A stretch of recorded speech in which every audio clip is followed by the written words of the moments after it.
What's the meaning of convent school?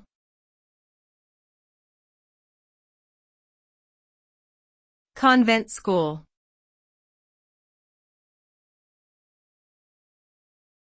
Convent school.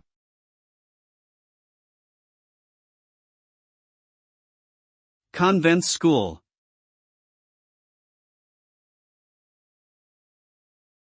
Convent school.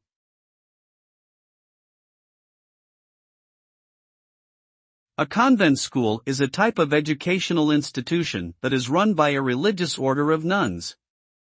These schools were traditionally all-female and provided a rigorous education along with a strong emphasis on religious values and moral code.